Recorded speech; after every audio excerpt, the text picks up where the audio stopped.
Welcome to the finals of the Monday Night Weekly. What I've got for you today is a Zerg versus Terran. We're in the top right corner of game number 1. We're looking inside of the main base of Reynor.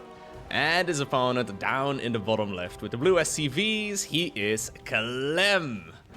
A rivalry, well, I was gonna say as old as time, but really only as old as these two players are. Obviously still pretty young. They've been competing for many years though, now in their early 20s. The both of them are previous world champions of StarCraft 2, and the both of them are qualified as well for this year's World Cup. So maybe one of them is going to be able to be a two-time world champion within the next month or two. Either way, this particular series is for a couple $100, and the Monday Night Weekly, it uses a little bit of a confusing format. So it's a double elimination format, meaning that the finals is a best-of-3 series. However, if the player that comes from the lower bracket wins the first best-of-3 series, we play an extra best-of-3 series on the back of it.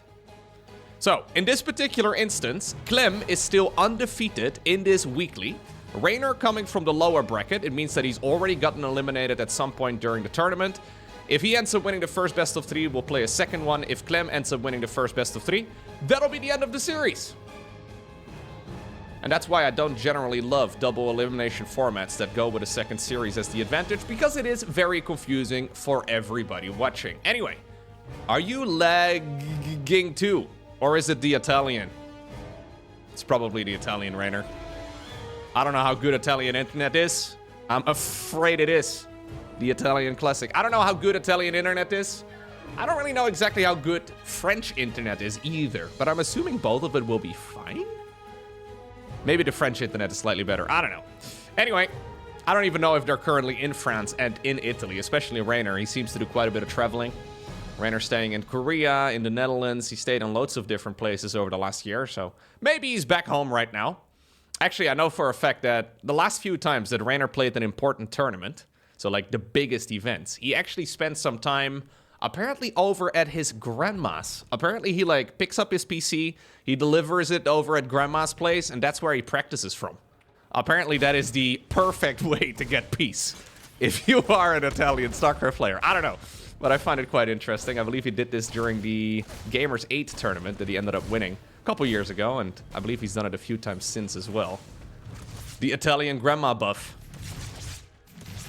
I bet she makes really great food. Let's be real. I don't know if it's true, but I bet she does. Anyways, it's going to be a cheeky little Reaper opener. It's 2 Reapers, which is a little bit funky. Triple hatchery opener, though, for Reynor. He wanted to be taking that base over here, but he got blocked. Little mind games, right? So these two, they came up right around the same time, and they have played against each other a million times before. Not so much over the last few years. Clem still participates in practically every single online cup out there. Reynor not so much, although he's been doing it a little bit more as of late. In general, though, these two, they have played against each other, especially in their early days, because they came up right around the same time. We've had a lot of examples like it, right? So when these two were like 14, 15 years old, they played against each other constantly. And most of the time that we have seen that, at least historically, one of the two players kind of rises head and shoulders above the rest. And you could maybe make the argument that right now Clem has been looking a bit better over the last year. You could maybe make the argument that a few years ago it was Reynor, but in general, the both of them came up right around the same time, and they both got ridiculously good. Queens, though, marching on over towards the third base. Reaper grenades are just gonna slow this down. This is mostly Clem just being a bit of a jerk, using the grenades of those Reapers to just slow down the, well, movement of the units a bit, although he also knows that they are going to arrive eventually regardless. Quick evolution chamber, though, to start things off here for Reynor. That is going to make, well, everything a little bit odd. Generally, we don't see... This is like a 3.5 minute evo. Generally, we don't see it at this time. I'm guessing armor? That seems to be what you do in Zerg versus Terran these days, when you go for a single upgrade rather than a double. Yeah, plus one carapace, 4.5 minutes in. Honestly, very quick. It's also serving as a bit of a wall-off. So I believe that this is a spot where maybe a Reaper could squeeze through. Zerglings definitely can. Not sure about Hellions, though. Either way, in the meantime, on the other side of the map, it's going to be a Barracks follow-up, triple CC, Hellion Banshee. The gold standard, of course, here for Clem. Reynor, though, mixing it up a bit. He's gone for a single Spore Crawler for now. I'm expecting another one inside of the main base in a moment. Cloaking Field is indeed coming up. So if you have no detection, obviously that makes life a bit tricky. But the +1 carapace is honestly quite cool. Look at that, second evolution chamber as well. This is basically Reynor, though, immediately screaming at his opponent that he will never go ultras. Zerg units don't have a tendency to get stuck. Like, they can squeeze at the bottom and the top of the buildings here, but ultras certainly will get stuck here. Alternatively, you can kill your evo chamber at that point and just sort of, well, remake it somewhere else. But if I was a Terran player looking at this, I would immediately assume this is likely going to be a Zerg player sitting on Hydra tech for a long time. Maybe like Hydra Ling Bane, you know? Like, that would be at least something Ling Bane focused, but probably mid-game, more or less most of the game long. Because a lot of units would not have an easy time making it out. Or you can just kill the evo chamber. Maybe I'm overthinking it. Anyway. Maybe it's a bit of self-protection, you know? A lot of Zerg players don't have a hotkey for swarm hosts. Maybe ultras, also not preferable. You just don't have a hotkey for that either. Or at least you make it impossible for you to make it. So far, though, nice bit of aggression here by Clem, but not really achieving anything critical. It's a lot of damage done to the queens. It's a bunch of Zerglings roasted too. But in the big picture, yeah, Hellion full, 4 Zerglings only. Not bad whatsoever for Reynor, even though that did look a little bit dicey. Quick, infestation pit, though, is coming up. Single drone going down. Hellion's over at the 4th base.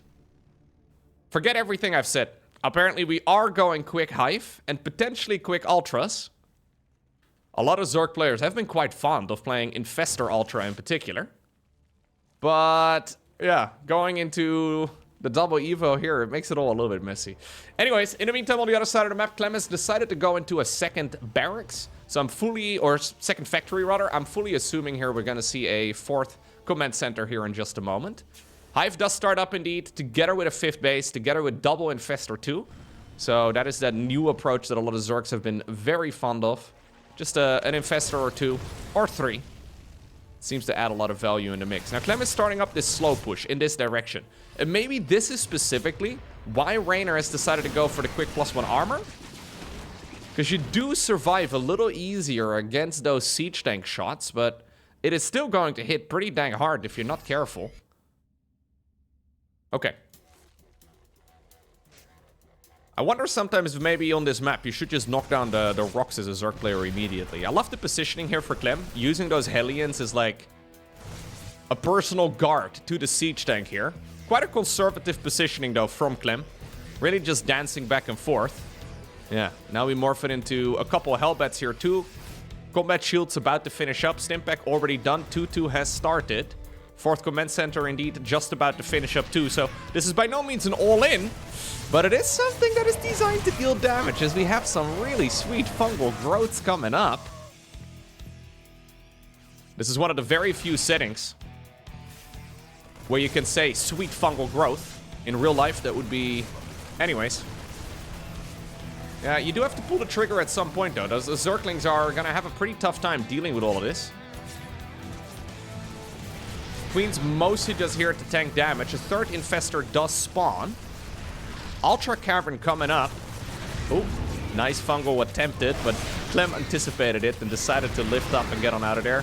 I think ultimately this Terran army is gonna get cleaned up. And Reynor holds that. Push over here, not successful either. And this is one of the downsides, I think, when you play against Reynor, right? So when you're Clem, you usually overpower people with sheer multitasking. Clem is extremely quick, 500 average actions per minute. Reynor is somebody, though, that can play even faster than that. So you gotta, well, out-strategize. You can't really just power through with just sheer amounts of actions.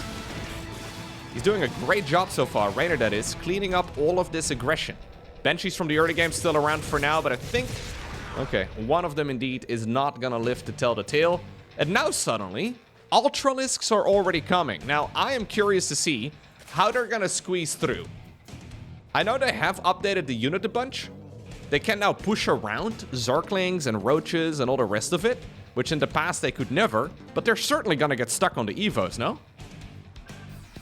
I wonder if Clem, though, because of the Evo Chamber positioning here, is not anticipating it either. Big Zerg counterattack. Nice splitty there as well by Reynor, mitigating a lot of the damage. Marine drop over here is gonna get denied. Fair enough.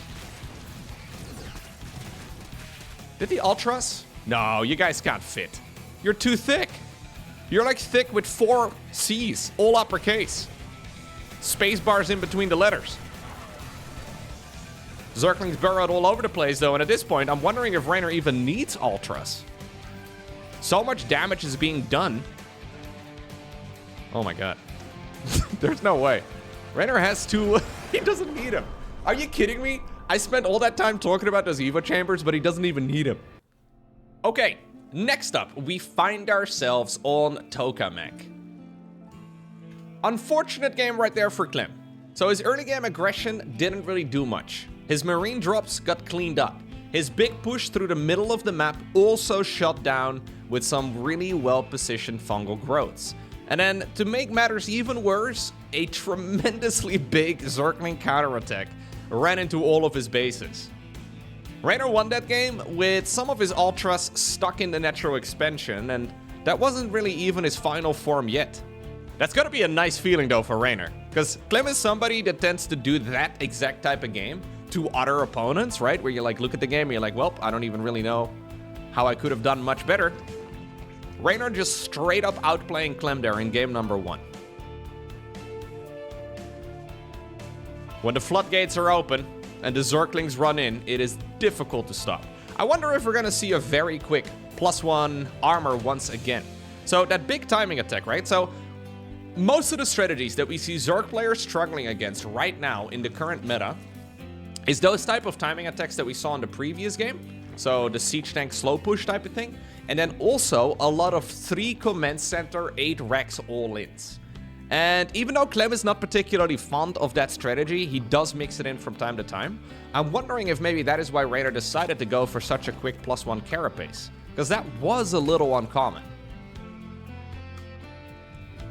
We have seen double upgrades very quickly in the past, which can be really good, but it also leaves you quite vulnerable because then it delays your baneling speed and whatnot a ton.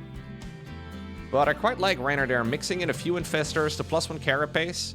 These are the small subtle changes that happen over the course of a StarCraft 2 meta, where players do mix it up over time. And if you look at the game broadly, right, if you just sort of zoom out and you're like, oh yeah, the meta is still identical, lots of little changes happen all of the time. And I feel like what we just saw may just be the freshest, most up-to-date strat. Okay, double barracks opener this time around for Clem. We'll have to see how many Reapers he makes. The norm is 2 to 5. Usually 3 is where players stop, but you can make more. Looks like we are already building 3. It is a fast third hatchery here for Reynor. What's nice about this for Terran is that you keep a ton of control on the Zerg early on. But this is also a build that has fallen out of favor a bunch. Mostly because, yes, early on you can keep tabs of the Zerg, but later on, right, since you usually skip Hellions with this sort of opener, you go straight into, well, factory production in the sense that you make like a reactor or a tech lab with it, and then you transition building stuff on the starport instead. You usually have this like lull in your game, right before you can go for medevac drops and right after the Reapers are done being useful. So it's a build that's strong, yes, but not super popular anymore these days. And it's not because the build is weaker, nothing got nerfed, it's just that the opponents are stronger. Terrans have used this strategy so much that Zergs have gotten extremely good at dealing with it. Well, so far, the third base is running a little low. Reynor's not gonna cancel it. Problem is, yeah, link speed is timed correctly here, and that Reaper group is not gonna be able to finish the job. So was this worthwhile here for Clem? Look at the supply count. Obviously, there is a third command center on the back of this, and we aren't quite, you know, done dancing here yet. But honestly, as long as the hatchery is above 1 HP, it's fine. This did cut it a little close, I suppose. But Hellions aren't good at killing structures. Maybe like Banshees can, but like I said, usually with this opener, you don't go Banshees. Usually you make a factory, you go reactor on the factory, switch it around with a starport, and start medevac production. So a marine drop could obviously kill that, but that's still several minutes into the future. Okay. Anyway, this is the type of build, though, where Clem doesn't really need to deal a lot of eco damage because he does have a fast third command center. The main concern right now, since Hellions will likely not be out on the battlefield anytime soon, if at all, is that Reynor is essentially unchecked to do whatever he likes for like the next 2 minutes. That doesn't sound like a long time, but in StarCraft world, that is significant, and I would love to see him push the creep spread forward because of it. Normally, there's Hellions driving around at this point in time. Those Hellions can really deny a ton of the creep, yeah. In this instant, there's really nothing to deny it whatsoever. Single Evo Chamber once more at the front. Not quite as quick as the previous game, but I think he may not be deciding based on the in-game clock when he's putting it down, but rather on like the worker count or the queen count or the gas count or something like that. So this is likely still a similarly timed Evo Chamber in Reynor's mind to the one that we had in the previous game. In the meantime, third barracks is coming up. Double evolution, or double engineering bay rather, coming up too. Indeed, there was a reactor produced on the factory. Double medevac production begins. But look at this giant lull in the game, right? Like, there's nothing going on here. 2 minutes is a long time. At least that's what she said to me. And when your medevac drop is now also not going to be able to achieve much, you just give too much freedom to the Zerg. Lair coming up here for Reynor. We don't have a Baneling Nest yet. We do not even have a Roach Warren. So this is Queens and Zerglings for now. But look at the creep. And this is not what you usually have at this stage in the game with Hellion production, right? The Hellions are just really good, if anything, at controlling the creep spread. Now Clem is gonna have to use like 2 scans to even get close to this hatch. I don't like this build anymore. Nope. No, talking myself through it. Explaining why it's not very popular anymore. I have come to the conclusion I don't like the build anymore. It's not a bad spot for Clem though, by any stretch of the imagination. It's just a really comfortable one for Reynor. Like, Reynor's effectively been able to do whatever he likes. Supply-wise, though, Clem's fine. The biggest advantage right now that Reynor has is just creep. And that is movement speed and vision, which are difficult to quantify in supply counts and minerals and all that, but yes, minerals and vision, like, they're probably the 2 most important things in an entire RTS game, right? Like, that's practically all you need in a competitive game. Okay, so Infestation Pit again coming up for Reynor. +1 melee again after the +1 carapace. +2 carapace has already begun. Hatcheries popping up left, right, and center. Clem is, generally speaking, a very tempo-oriented player in the sense that he keeps on piling on pressure, but there's, like, nothing is really achieving anything here.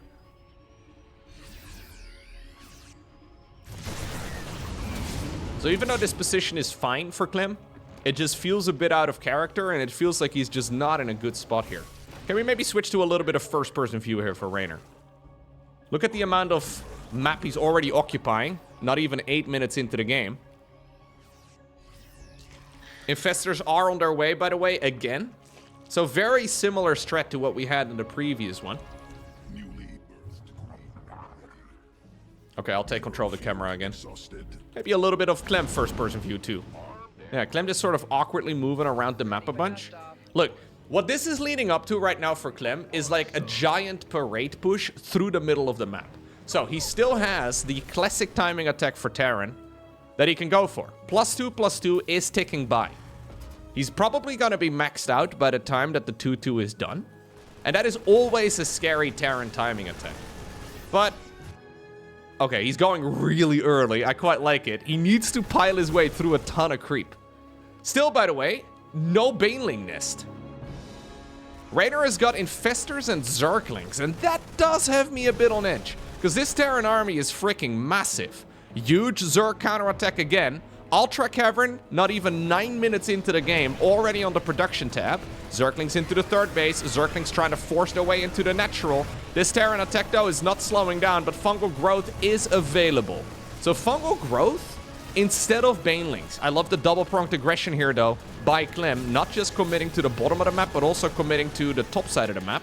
Maybe he should have also committed to defending his third base a little bit better, but either way, Clem does lose some workers, but I think it's acceptable for now. Using Infestors as a replacement, though, for Banelings is wild. But you know what? No, I still think Banelings are better. You know what, though? It does look fancy. And if you're making an infestation pit, I still feel like it's not a bad idea. That little Zergling counterattack, was a rather big Zergling counterattack, really does make all of this very playable for Reynor. Ultras are now coming. Man, it's so funny. Like, at the beginning of the year, Ultras were considered to be like a unit you just don't make, because it's considered quite garbage. More Zerglings on the other side of the map, and now it's become the unit everybody's rushing out. How strange. How strange as well, though, to see Clem take this much damage from Zergling counterattacks. He is not used to having hundreds of lings on his side of the map, and his economy is honestly being dismantled. Look, this hasn't been an easy defense for Reynor, but ultimately, he's arriving at Ultras, he's arriving at Adrenal Glands, he's getting good upgrades on his units. In the meantime, Terran is still sort of stuck on this, like, early to mid-game army. I mean, obviously, Marine Medevac is strong, but I'm not sure what you would do against fully upgraded Ultras. Like, it's just not really a unit composition that this army is particularly great at. More Zerglings run in. Mostly just here to be a nuisance. The entirety of the Terran's left flank retreats because of that link counter. And so far, Clem really isn't finding a whole lot of tempo. He's trying to pick up the pace. Reynor is not deflecting it perfectly, but you know what? Those fungals! Honestly, fungal growth might just be like the counter to the way that Clem plays. Look at that. Another one. Another one. Clem's got his work cut out for him over the next couple of weeks. Because I think it is very clear that this is the playstyle Zergs will be employing at the World Cup. Yep. It's not going to happen. Okay. So, because Reynor came from the lower bracket, in order to win the Grand Finals, he has to win this best of 3 as well. This is now a best of 3 for all the marbles. We can forget about the first series. It's a full reset as well for Clem. So the reason, again, is that this is a double elimination tournament, meaning that if you lose once, you still have a second life in the event. Basically, the lower bracket, which is where you drop down to with all of the other losers of the tournament, you now end up playing a bunch of best of ones to basically try to climb your way back into the finals. And Reynor apparently ended up dropping a series early, or I don't know, at least at some point during the event. And then he won a best of 1 or 2 or 3 or 4 to make his way into the Grand Finals eventually. But because Clem has not yet lost his, like, you know, single life that he's got, we're playing a secondary best of 3. Whereas if Clem would have won the first best of 3, that would have been the end of the tournament. I still think it's a stupid format, but I like double elimination, but I don't really know if we need to be giving the winner an advantage that big. Anyways, I'm not the tournament organizer, and it's a fine system in the end. I just think it's a little bit confusing as a viewer. Okay. By the way, this is a community-funded tournament as well. I'll go ahead and link their Ko-Fi down below, actually, if you're interested. I've been a supporter since the very beginning of the event, because it's, you know, ultimately very important for these weekly tournaments to be run as well. The big events are amazing, but really, like, the lifeblood of daily StarCraft content are weekly tournaments, right? And it's really nice to see more of them popping up. There's actually quite a few currently going on. Initially, when ESL stopped doing them, there was this, like, moment where everybody's like, hey, what are we doing? And some people started up their own, and then a couple only ran for a few weeks. And right now we have a pretty healthy mix of quite a few weekly cups that are nice and, generally speaking, free to enter. So I don't know specifically the rules on this one, but for most of the tournaments out there, like most of the weekly cups, you can literally just sign up. Like, you can go play. You'll probably get cannon rushed by max specs in the first round, but you know what? That's pretty fun. Maybe. Anyway. Queen is gonna go down. Well, it's gonna pop out of the hatchery. It's gonna go down towards that Reaper. Try and shoot it away. Oh, and that is unfortunate. So that is a single Reaper going down. Not generally speaking something worth highlighting, but because of this series, I do kind of feel like Clem is feeling the heat a bit. Again, Clem is somebody that, like, layers aggression, you know? He's like an onion, or like an ogre. He has loads of layers, and if the foundation of the aggression is not strong, it's very difficult to play the style that he likes to go for. Let's see. Starport coming up. Triple CC coming up here as well. Hellion production has begun. Generally, losing your very first Reaper, it's not the end of the world, but it does usually mean that you're not feeling 100%. At least at this level. Again, Reynor already cruising the worker count. So this is a much more conventional game. I'm curious to see if we're once more going to see a Evo chamber within like the next 20 seconds or so. I'm expecting it to be in the wall off. I wonder how he times it. Maybe he times it with his gas. 100 gas, so during the time, this is very nerdy knowledge, okay? But during the time that you're building an evolution chamber, each of your fully saturated extractors mines about 50 gas. Meaning that if you put down an evo chamber at 100 gas, it will finish exactly at about 150 gas. Exactly at about. Well, you get what I'm trying to say. Meaning that you can go really rapidly into that upgrade.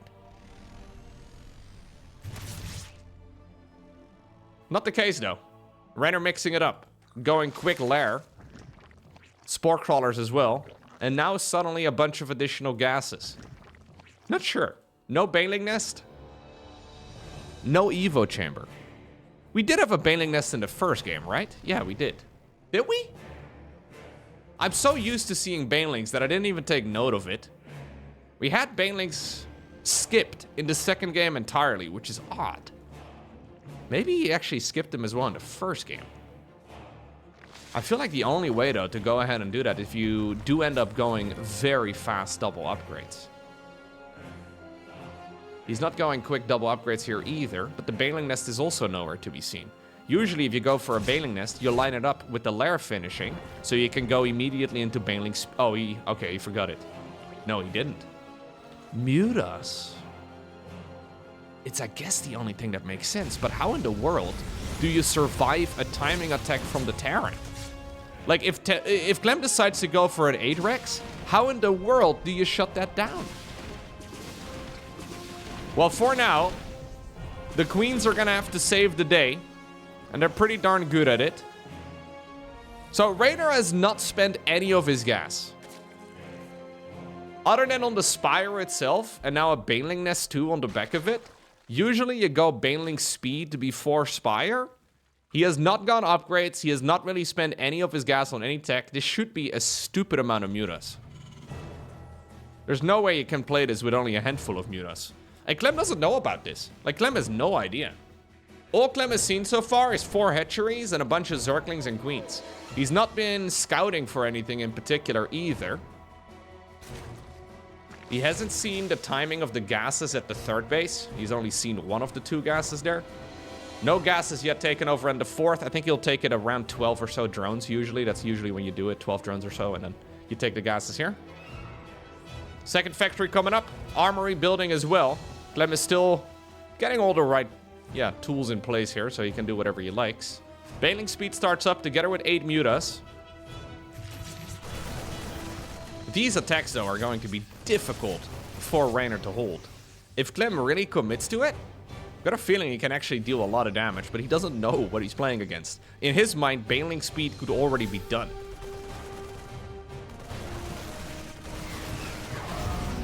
I don't know if I like this way of getting into mutas, though. I think he could have gone the upgrades quicker.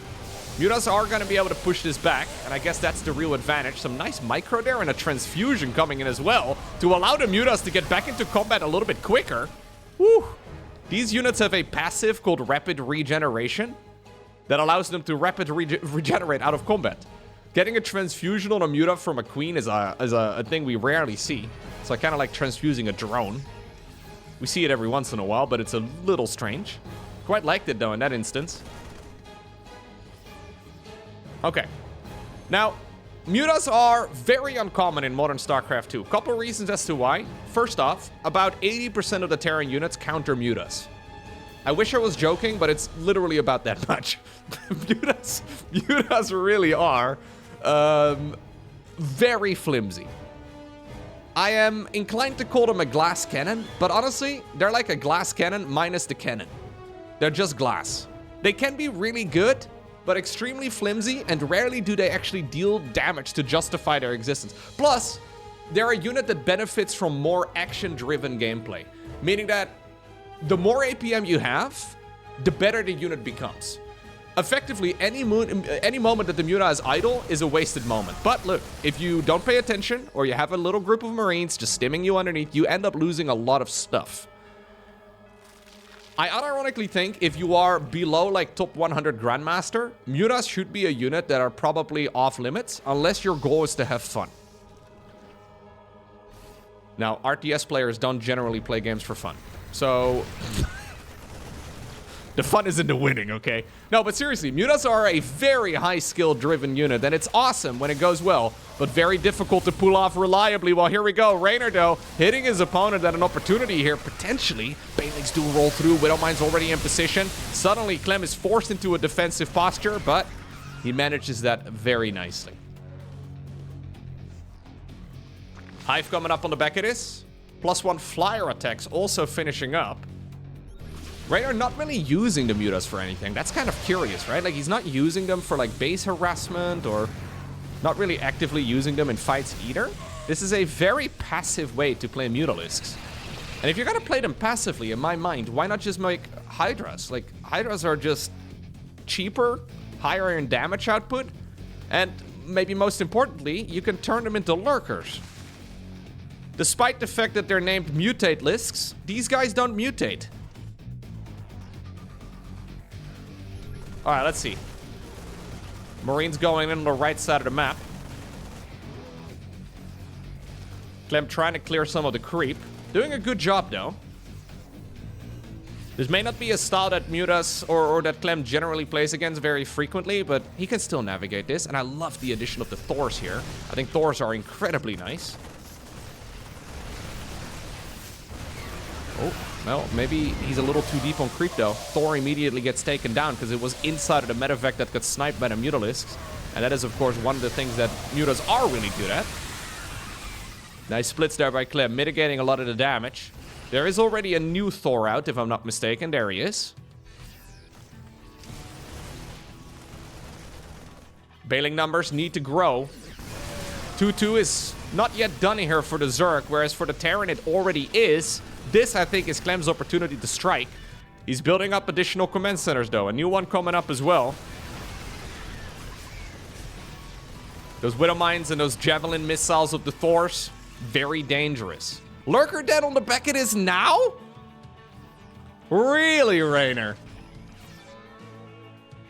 I feel like Reynor's just having some fun now. What a crazy concept. Imagine playing video games for fun. What a silly idea. Muta's going in for the big counter, though. And I guess at this point it sort of does make sense, but it means that Clem will be very likely to press deep onto creep. Mass repair there is nice. Widow Mines, though, are getting targeted down, and rather than committing, Clem a little indecisive. He marches his units back home for a little bit, then decides better of it and moves them back onto the creep. This is giving Reynor a ton of time, though. Ultimately, a bit of damage done by the Mutas, really not that much. It's stressing the multitasking. Yep, look at the APM. Reynor's sitting at 540 average actions per minute. It's pretty good. Lurker's coming up, though. I find this transition into Lurkers very interesting. Here we go. Baneling's rolling forward again. Medivacs, okay, are gonna get intercepted somewhat. Looks like Clem just barely navigated them into the right spot. And this is turning into a proper bloodbath now, though. Okay, Reynor has begun, or Clem rather, has begun ghost production. Impressive that he's still navigating this well, because against Mutaling Bane, you really don't need ghosts. But I think he's recognized indeed that this is not going to be just Mutaling Bane. This is going to be Mutaling Bane into Lurker, which is one of the strangest transitions I've seen in a while. It doesn't benefit from the same upgrades. It really doesn't. Look at this. He's even going +1 missile before +3 melee. This is important though for Clem. If Clem was stuck on Marine Thor Medevac, I think he would likely lose to a Lurker switch. Lurker switch is very cool, of course, but difficult to pull off reliably. It's just such an expensive transition to make. So basically, what Reynor is skipping out on in this particular game is Zergling run-bys and Baneling roll-bys. So he's not doing any of that. Instead, he's letting the mutas take that duty. And he's using them now to buy time into Lurkers. I really don't think this is an optimal way for Zergs to play, but you know what? It is working out. Although I say that, even with 540 APM, apparently we still don't have quite enough to... 580 now, ay. It's still not quite enough to micro them perfectly. Big attack up north in the meantime for Clem, as he does kill the base at the 12 o'clock position. But Lurkers are here. Zergling run-bys now are going to be a option here for the Zerg. +2 armor gets the knight, the vehicle plating for the mechanical units. Clem in the meantime, big elevator play straight into the main base. This might be exactly what he needs. There's nothing reliable nearby. Couple of banelings, sure, but he can right-click those. Lurkers have made their slow trek into the main base. Couple of snipes do go down. Nice targeting, but there's still multi-pronged aggression going on. Those Zergling run-bys are painful. And despite the worker losses here on the side of Reynor, he's still sitting at 87 drones. At this point, he can tech switch whenever he likes.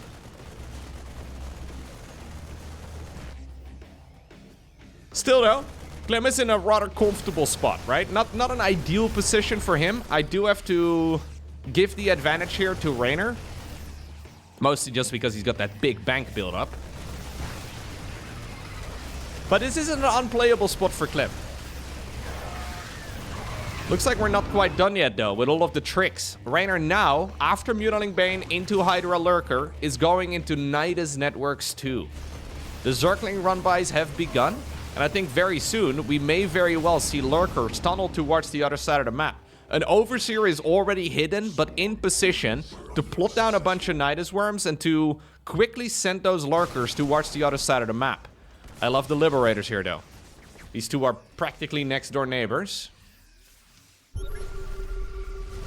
Lurkers do position once again. Little drop in the bottom left-hand corner. Finally finds his expansion. But indeed, double Nidus Worm goes down inside of the main base of the Terran player.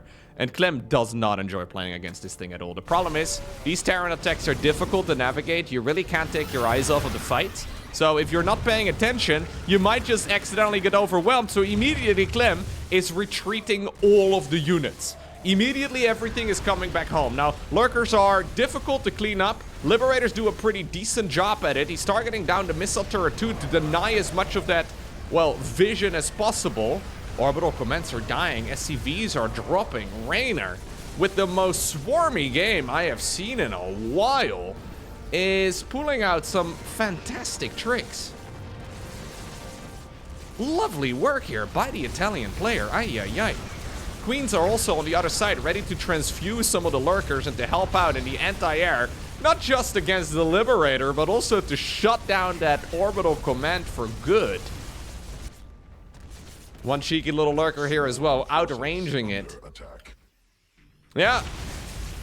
And Reynor has decided to fight Clem, where Clem is usually at his strongest. Reynor is trying to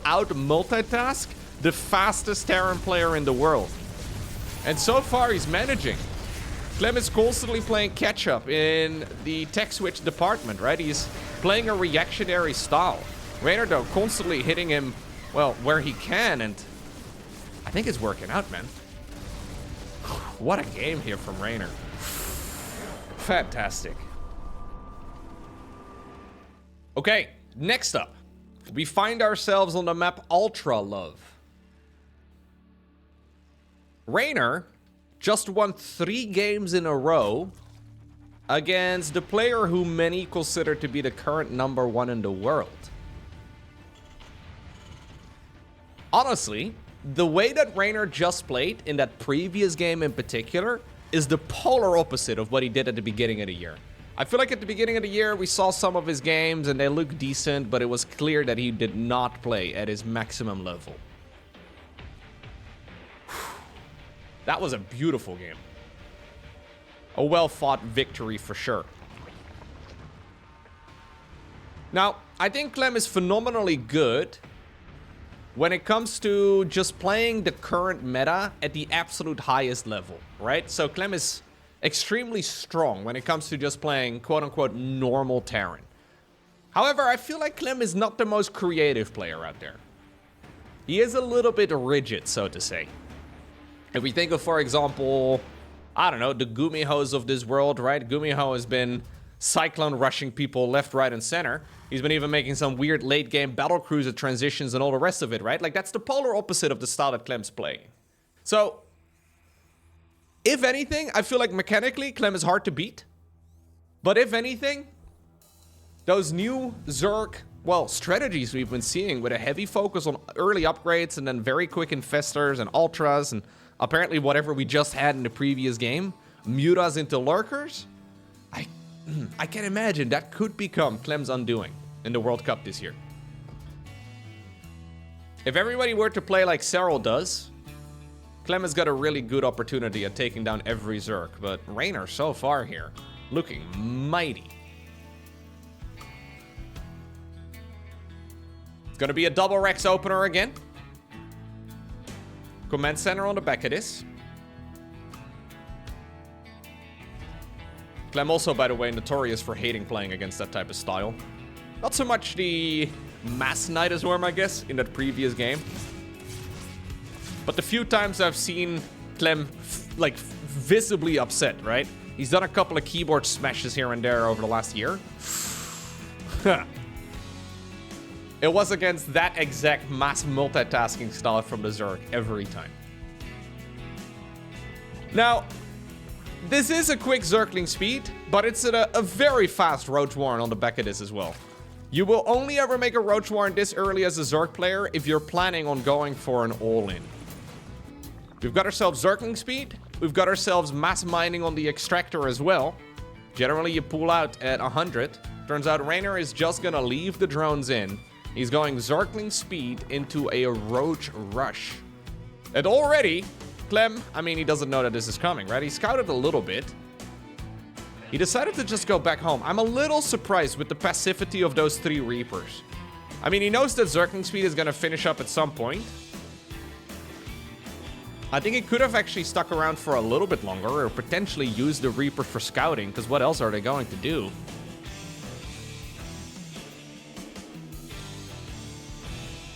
They're gonna go back out right now, hoping for a lucky scout at this point, and maybe they will stumble upon the roaches, so I guess that's a bit of vision. Now the Overlords and the Zerglings here have seen the path that the Reapers are taking, so Reynor is going the long way around. This is slowing everything down. Clem is thinking we're just doing like a side quest with the Reapers. What he's actually doing though is the main quest. He needs to slow down the Roach advancement, and now he sees them well. This is not even the first batch of them though. A lot of Zerglings on the back of this as well. Ravagers morphing in. Generally, you do want to have as many Ravagers as possible with this type of attack, but a minimum of 3. Nice movement here by Clem though, as he intercepts one of the Roaches and snipes it down with ease. Ravager getting morphed in. Ravagers do spawn with full HP, by the way, always. The Zerglings here now as the tanks of the army. A little bit funky, but it can certainly work out. Now it's 7 corrosive biles to kill a bunker. Still though, we're not even aiming for the bunker, we're aiming for the Stimpak, and that Stimpak upgrade is absolutely pivotal. He cannot afford losing it. At this point, there's only a handful of Marines available, and Stimpak is going to finish. Okay, that's going to make Clem's life way easier, but it's not like he is out of the woods just yet. I think without Stimpak, this game is pretty much over. But now he does have it done. Obviously, no medevacs though, so like any stim that he does right now is expensive. Supply block as well now for Clem, so he decides to go into the one little supply depot drop from the high heavens. Overlord providing high ground vision here by for Reynor, by the way. As actually the bunker itself, the reactor, all of this is taking a hefty amount of damage. I wonder if that's going to be the end of it. Okay, nice micro there with the lifted up barracks too to keep it alive for a little bit longer. Looks like one of the... No, Ravagers will actually stay alive. Reynor taking it easy. As Clem right now, you don't know how many links there are going to be on the back of it while he sees it now. Suddenly, the floodgates have been opened, and that is plenty of damage to shut down the bunker. Stimpak has been used. Reynor could choose to disengage and wait until that upgrade or that ability runs out. You can use it multiple times, but you pay HP every time you use it. This is, by the way, not a triple CC, right? So it means that Clem cannot really afford losing that many workers. With triple command center, you can afford losing like half of your economy with ease and still come back just fine. Reynor is on only 19 drones. So this is not really a Zerg player that has a backup plan. But I'm wondering at this point if he even needs it. Honestly, it comes down to the next engagement, I think. If the Zerglings can get a wraparound and the Biles can rain down on the Marines, that would be phenomenal here for the Zerg. Overlord getting in position again to provide that high ground vision. Critical here for Reynor to not lose that one. Clem is trying to hunt it down as well, though. That supply depot is a double one, so extremely expensive to lose, and Clem hits a massive supply block. This is a major supply block right now. He starts up a supply depot now, but it feels extremely late. He can't produce anything. Reynor, with the most patient Roach Ravager Zergling all-in I've seen in a while, backs up even down the ramp. Usually we don't see Zergs giving up the high ground after fighting tooth and nail to get up there. He decides to move down. It means that the Ravagers sort of clunk into one another. Supply depot at this point is done, so Clem's production continues. Biles do keep on raining, though. Some lovely control here by Reynor. Reynor playing a lot of League of Legends earlier on this year. I mean, I guess it helps with a Ravager micro, right? Every single one of these Ravagers is a... What do you call it? A hero? A champion? I don't know. Okay. Another barracks coming up, but Clem is being pushed back to the corner of his main base. He lifts up the back the command center itself just to give a bit more mobility to his army. Stimpak gets used again, so he has to try and engage, and he just simply does not have the numbers. What a series here from Reynor. So Reynor wins the first best of 3, 2-0, in relatively standard games, right? He decided to go for that very new school approach with infestors into ultras. Quick upgrade, right? Maybe some new things here and there, but honestly, the second series was phenomenal. Extremely impressive here by the Italian, and I mean, if he can keep this level of gameplay up, it's gotta be hard to beat him at the EWC.